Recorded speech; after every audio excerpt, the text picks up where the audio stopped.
Bonjour, je suis Grégory Barbier et je suis ravi de vous retrouver pour une nouvelle saison des Grands Crimes de l'Est. 15 personnes sont mortes dans la nuit du 7 au 8 mars 1989 dans un ancien hôtel de Belfort. La faute à un jeune homme pris par le démon du feu. Il s'appelait Anna-Isabelle, Patrick, Pascal, Jean-Louis, Thierry, Emmanuel, Franck, Béatrice, Philippe, Pascal, Sylviane, Sonia et Jean-Christophe. Vous pouvez compter, ils sont 15, ou plutôt ils étaient 15. 15 à avoir péri dans la nuit du 8 au 9 mars 1989 lors de l'incendie de l'ancien hôtel de l'Europe à Belfort. 15 à avoir été les victimes d'un autre locataire de l'immeuble, tout comme eux. Un pyromane qui a été trahi par le Minitel. J'espère que vous vous souvenez quand même un peu de ce que c'est le Minitel. Je vous raconte comment. Lui, c'est Xavier Curtet, grand jeune homme effilé et blond de 23 ans, un être pour le moins paradoxal. C'est un enfant, dira son avocat au lendemain de son crime. Un adolescent attardé qui met le feu comme on fait exploser des pétards le samedi à la sortie de l'école, écrira un journaliste parisien. Habituellement, il fait dans le grotesque. C'est une fille, en dira sa mère. Il aime jouer à la poupée, il aime porter des talons aiguilles ou imiter devant sa glace Dalida dont il connaît par cœur le répertoire. Quand il n'est pas en train de noyer son amertume dans un bar de la vieille ville, il fréquente les berges de la Savoureuse, la rivière qui traverse Belfort, lieu de rendez-vous des travestis et de certains homosexuels de la cité. Xavier Curtet, dit la mère Françoise, règne sur une petite bande qui vient là tous les soirs. Il fait défier les couples, invente des histoires, distribue des surnoms, la baleine, la gazelle ou bien Frankenstein. Curtet aime aussi avec un ami, son âme damnée, faire les 400 coups. Il vole des habits ou gonfle des préservatifs qu'il lance sur les passants. La veille de l'incendie, il scandalisait encore les vendeuses d'un grand magasin en essayant une combinaison en satin rose. Enfin, certains soirs, il organise des feux de camp. Ce 8 mars 1989, il n'en est pas à son coup d'essai. Il a déjà allumé une quinzaine d'incendies dans les cages d'escalier ou les caves des immeubles de la ville. Peu de dégâts, jamais de victimes. Et en plus, il nargue les policiers au téléphone. « Vous ne mourrez pas ». Il découpe les articles de presse. Il observe la panique et la psychose qui gagnent peu à peu la ville. Lui, le paumé, le malchanceux, le fauché, le mauvais élève du collège Vauban, le gamin rejeté par son père, existe enfin. Ce soir de mars, il est en congé maladie depuis 15 jours. Il reçoit des amis, puis, à leur départ, il décide d'aller faire une course.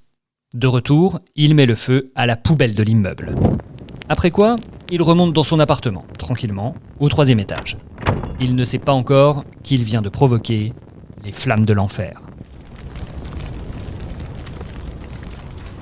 L'ancien hôtel de la Rutière, reconverti en petit logement F1 et F2 pour étudiants, s'embrase.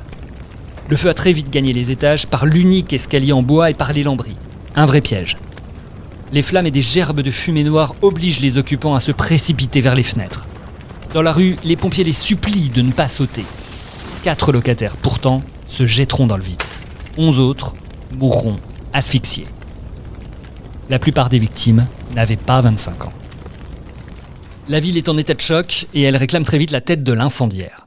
Et les policiers ne traîneront pas. Le pyromane, je vous le disais, a été trahi par le Minitel.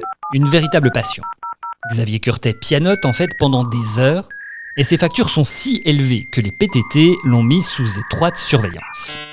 Alors lorsque les policiers commencent leur enquête, ils veulent d'abord savoir qui dans l'immeuble a appelé les secours. Ils font des recherches aux centrales téléphoniques et ils tombent sur la note faramineuse de Curtet qui détaille minute par minute l'horaire de ses conversations. Il est interrogé comme tous les rescapés. Il donne son emploi du temps et affirme qu'il n'a pas passé la soirée chez lui et qu'il serait revenu tardivement. Mais les enquêteurs, grâce à la connexion Minitel, savent que c'est faux. En outre, ses blessures très légères ne correspondent pas au témoignage qu'il a déposé. Il affirme avoir sauté de haut sur le toit d'un débarras dans l'arrière-cour comme 3 autres locataires. Or, il ne souffre que d'une entorse et de brûlures superficielles au bras. Enfin, les policiers ont découvert qu'il habitait auparavant rue de Bruxelles, aux résidences, pile au moment où avaient éclaté une dizaine d'incendies volontaires dans les cages d'escalier des HLM. Le jeudi 9 mars 1989, vers 12h30, moins de 48 heures après le drame, Xavier Curtet est interpellé.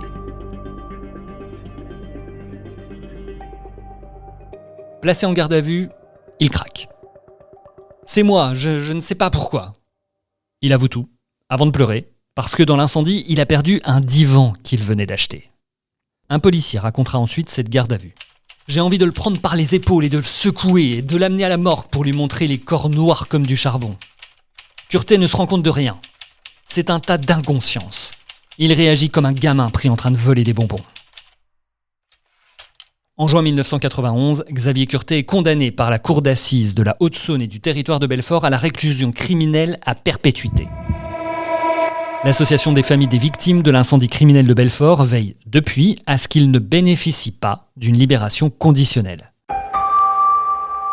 Aujourd'hui, à Belfort, toute trace de l'incendie a disparu.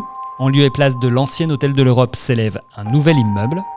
Une plaque a été apposée sur un mur en 2006 pour rappeler le nom des 15 victimes. Et 2 ans plus tard, 2 députés portent une proposition de loi pour rendre obligatoire les détecteurs de fumée dans les habitations.